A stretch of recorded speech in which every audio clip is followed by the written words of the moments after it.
Hola, ¿qué tal? Este es su programa Monseñor Romero y la misión del Evangelio en este viernes 20 de enero del año 2023. Hoy vamos a finalizar ya los tres pensamientos que Monseñor ha tenido en esta homilía del 9 de diciembre de 1979. ¿Cómo se titula el tercer pensamiento? Monseñor lo resume con nuestra iglesia y nuestra historia. Recuerde que estamos teniendo una verdadera catequesis con Monseñor Romero sobre la historia, la concepción de la historia. Yo sé que muchos y muchas tenemos distintos conceptos de historia. La concepción, la definición de historia que Monseñor nos está dando en esta homilía puede sonar ciertamente novedosa. Y yo les quiero decir, no hay otra. Esta es la concepción de historia. Hay una historia de la salvación, perfecto. Hay una historia civil, perfecto. Pero nuestro Dios decide meterse en la historia civil y hacer de las dos historias una sola. Esta es la historia de la salvación. La verdadera historia de la salvación es la que se incrusta en la historia civil. Hemos dicho que no es bueno concebir esas dos historias paralelas como línea del tren. No, se trata de una sola historia donde se funde la acción civil con la acción de Dios. Es un abrazo entre Dios y la humanidad. De esto es lo que nos habla Monseñor. Hoy va a empezar él desarrollando este tercer pensamiento, nuestra historia y nuestra iglesia y nuestra sociedad. Va a ir tocando cosas donde él dice que se va haciendo a la voluntad de Dios o se va despreciando la voluntad de Dios. De hecho, hay una cantidad de acontecimientos que él narra de cómo es que se va haciendo la historia, una historia de la salvación. Oigamos a Monseñor. Por eso, y ya haciéndolo cuerpo de mi discurso, pero al mismo tiempo iluminación concreta de nuestra comunidad, el tercer punto será este: nuestra iglesia y nuestra historia. Analizando esta palabra de Dios tan providencial que se nos ha dado hoy, vean qué cosas hay en nuestra iglesia y en nuestra historia que van reflejando en el Salvador la historia de la salvación de Dios.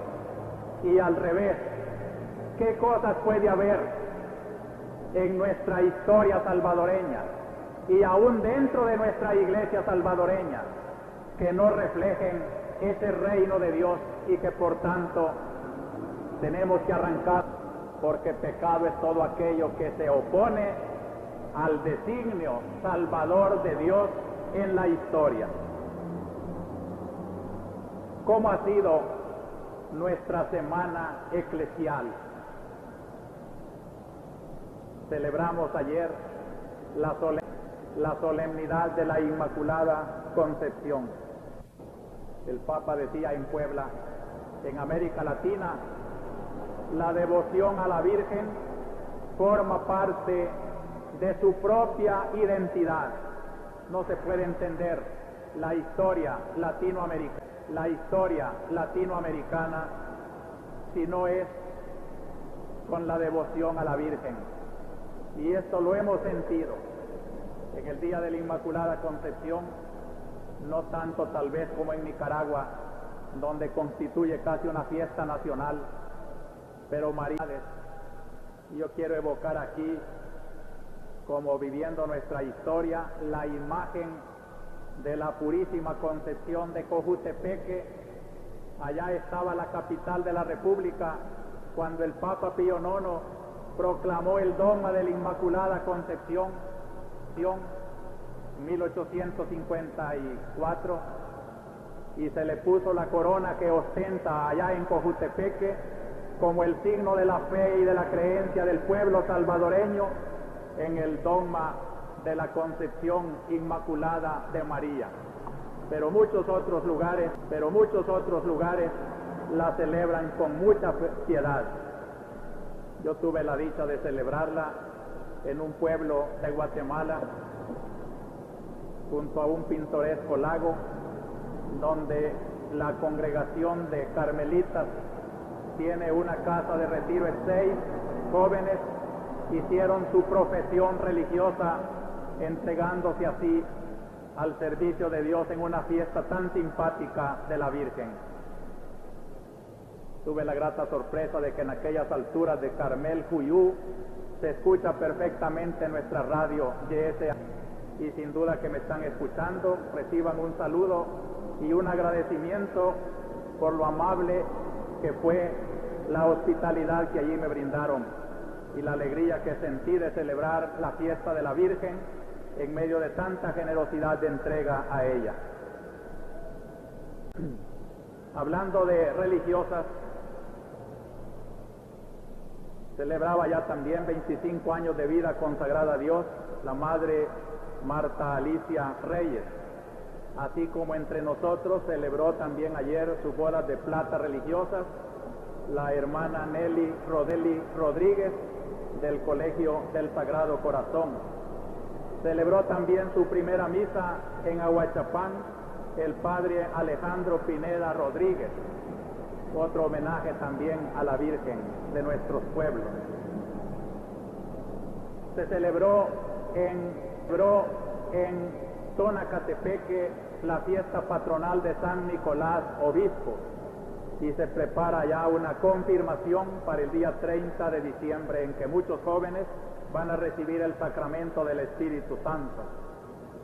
En la diócesis de Santiago de María, otro signo de la presencia redentora de Cristo entre nosotros, 25 años de vida de aquella diócesis regida por Monseñor Rivera Damas.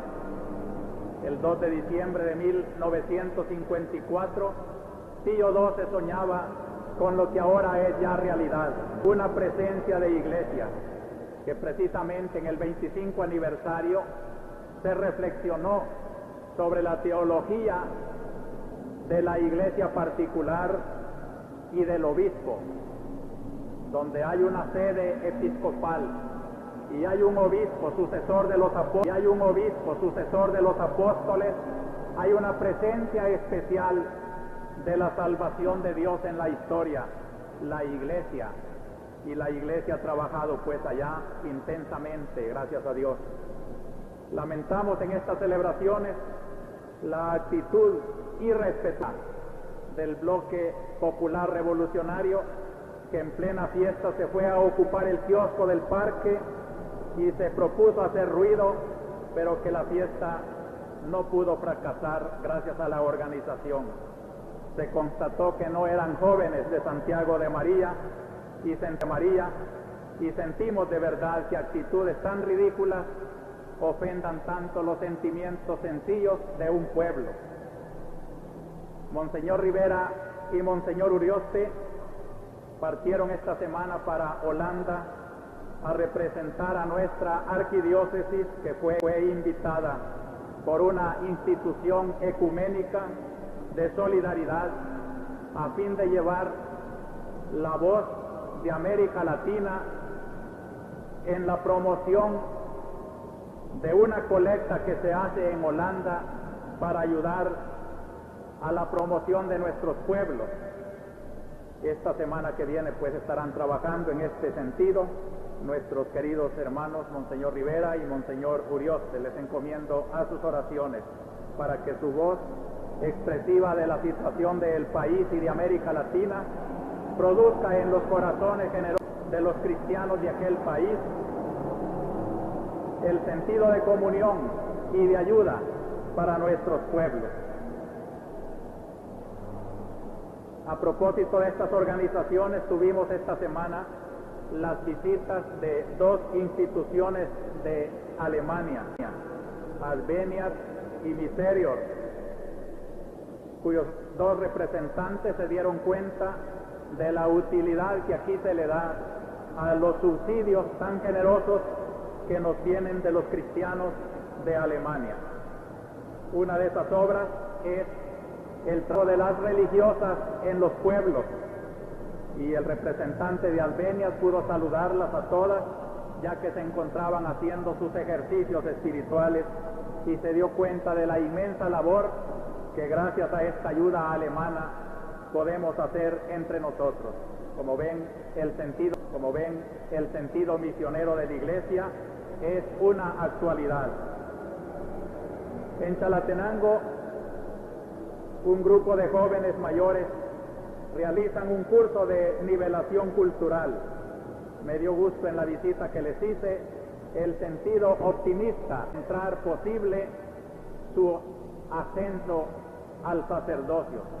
Pidámosle mucho al Señor para que estos jóvenes ya de vocaciones tardías de veras puedan ser sacerdotes, que serán muy generosos porque comprenden que su vocación es doblemente meritoria.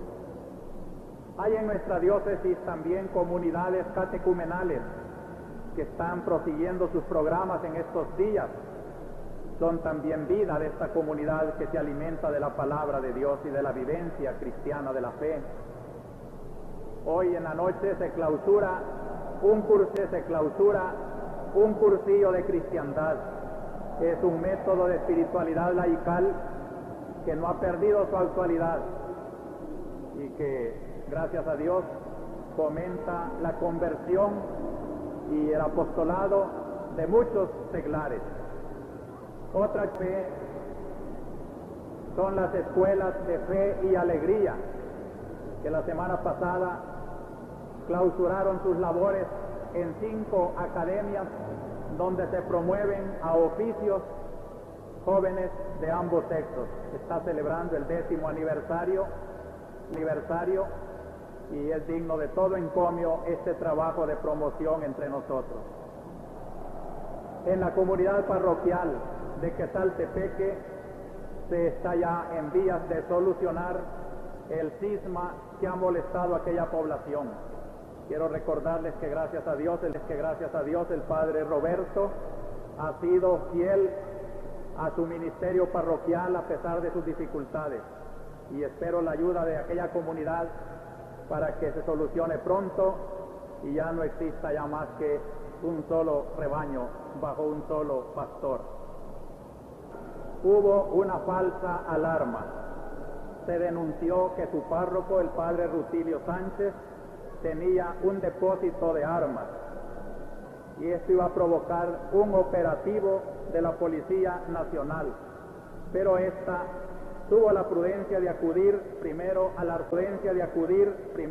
arzobispo, quien intervino de acuerdo con el párroco a que se hiciera un cateo en el convento parroquial, de modo que el mismo padre Tilo y con 2 testigos del arzobispado revisaron la casa, habiendo que se trataba de una pura calumnia y que queda así pues limpia la fama de aquel convento.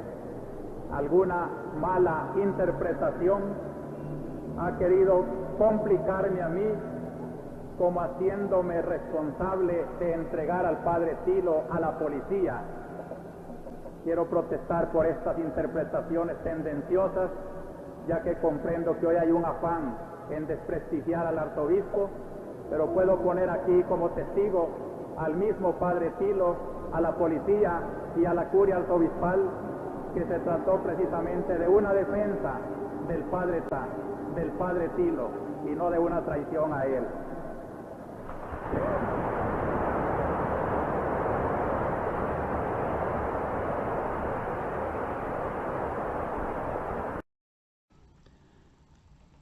Continuamos con su programa Monseñor Romero y la misión del Evangelio en este 20 de enero, viernes 20 de enero del año 2023. Hoy creo que le vamos a sentir un poquito más de sabor al Evangelio que vamos a leer ahora. Hoy vamos a hacer una comparación. Hoy sí hay sinopsis, no como ayer, que ayer no hay manera de hacer sinopsis porque leímos un texto de San Marcos que es original de San Marcos. No hay réplica, no hay copia, no hay imitación, no hay ampliación ni reducción, sino fue ayer un texto único del Evangelio de Marcos. El día de hoy vamos a seguir estudiando siempre la carta a los hebreos, carta a los hebreos, el documento, la homilía, ese documento, ese tratado teológico llamado Carta a los Hebreos. Estamos en el capítulo 8, versículos del 6 al 13, y dice lo siguiente: Ahora, a nuestro sumo sacerdote le ha correspondido un ministerio tanto más excelente, cuanto mejor es la alianza de la que es mediador. Una alianza basada en promesas mejores. En efecto, si la primera hubiera sido perfecta, no tendría objeto la segunda. Pero a los antiguos les echa en cara: miren, que llegan días, dice el Señor, en que haré con la casa de Israel y con la casa de Judá una alianza nueva. No como la alianza que hice con sus padres, cuando los tomé de la mano para sacarlos de Egipto. Ellos fueron infieles a mi alianza, y yo me desentendí de ellos, dice el Señor. Así será la alianza que haré con la casa de Israel después de aquellos días. Oráculo del Señor. Pondré mis leyes en su mente y las escribiré en sus corazones. Yo seré su Dios, y ellos serán mi pueblo. Y no tendrá que enseñar uno a su prójimo, el otro a su hermano, diciendo: conoce al Señor, porque todos me conocerán, del menor al mayor, pues perdonaré sus delitos y no me acordaré ya de sus pecados. Al decir alianza nueva, dejó anticuada la anterior, y lo que está anticuado y se hace viejo está a punto de desaparecer. Palabra de Dios. Te alabamos, Señor. Quizá usted, como muchos, no esté acostumbrado ni adecuado a escuchar este trozo de la carta, de esta homilía, de este tratado a los hebreos. Quizá usted, como muchos que yo conozco, no les gusta que nosotros pongamos en segundo plano el Antiguo Testamento, pero este documento de la carta a los hebreos lo hace por sí solo. Hay dos alianzas. Hay una antigua, hay una nueva alianza. ¿Qué sentido tiene que hay una nueva si estaba buena la primera? Si hay una segunda, es porque la primera fue un fracaso. Yo digo que muchos cristianos actuales, no solo de las iglesias no católicas, muchos cristianos actuales, incluso de nuestra iglesia, de esta iglesia católica, no logran asimilar esta figura de poner en un segundo plano todo el Antiguo Testamento para darle la mayor importancia al Nuevo Testamento. Este documento de los hebreos es clave. Al decir alianza nueva, dejó anticuada la anterior, y lo que está anticuado y se hace viejo está a punto de desaparecer. La historia de Israel está cargada de una cantidad de infidelidades, que muy bonita la aparición de Dios y de hablar allá en el monte Sinaí con Moisés. Muy bonito, muy bonita la ley. La ley que fueron 10 mandamientos, la ley que fueron 13, 14, 40 y que la convirtieron en 613. Muy bonita la ley. Pero esa ley fue incumplida en repetidas ocasiones. La carta a los hebreos, este documento a los hebreos, lo resume en que el pueblo fue infiel. Y por eso Dios se desentendió de ese pueblo. Basta ver cómo es posible que Dios no haya enviado un solo profeta durante 40 años. El Evangelio de hoy, y aquí vamos a meternos un poco en las novedades, está tomado de Marcos capítulo 3, versículos del 13 al 19, y dice lo siguiente: Subió a la montaña, fue llamando a los que él quiso y se fueron con él. Nombró a 12, a quienes llamó apóstoles, para que convivieran con él y para enviarlos a predicar con poder para expulsar demonios. Nombró pues a los 12.